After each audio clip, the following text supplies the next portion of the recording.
एक बार एक बूढ़ी माँ को उसके बेटे ने एक वृद्ध आश्रम में ले जाकर छोड़ा। इस माँ का ये वही इकलौता बेटा था जिसके लिए इस माँ ने जीवन भर संघर्ष किया। इस बेटे के लिए वो सब कुछ किया जो एक माँ को करना चाहिए या माँ कर सकती है, और आज भी अपने बेटे को किसी भी तरह की परेशानी ना हो इसलिए आश्रम में रहने के लिए भी तैयार हो गई। वृद्ध आश्रम में रह रही माँ हमेशा अपने बेटे को याद करती, मगर बेटा केवल साल में एक बार उसको मिलने जाता या फिर फोन पर बात कर लेता। कई साल बीत गए।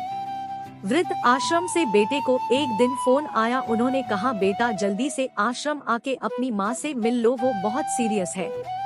बेटा जब अपनी बीमार माँ के पास पहुँचा तब वह अपनी आखिरी सांसें गिन रही थी। बेटे ने अपनी माँ से उसकी आखिरी इच्छा पूछते हुए कहा, माँ मैं तुम्हारे लिए क्या कर सकता हूँ बताओ।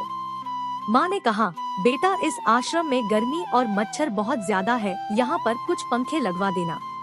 फ्रीज ना होने की वजह से यहाँ पर हम बूढ़ों को कई बार भूखे पेट ही सोना पड़ता है, क्योंकि किसी ने दिया हुआ खाना खराब होने से नहीं बचा पाते। तो इस आश्रम के लिए एक दो फ्रिज भी खरीद कर दे देना।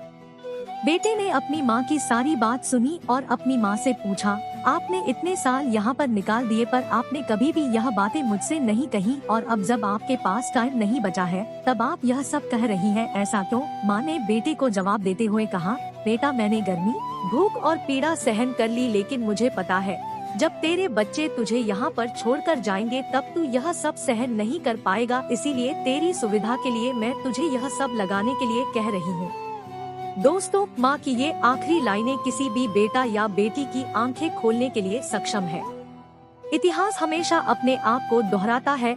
अगर आप चाहते हैं कि आपके साथ अच्छा व्यवहार हो तो आपको भी दूसरों के साथ वैसा ही व्यवहार करना पड़ेगा।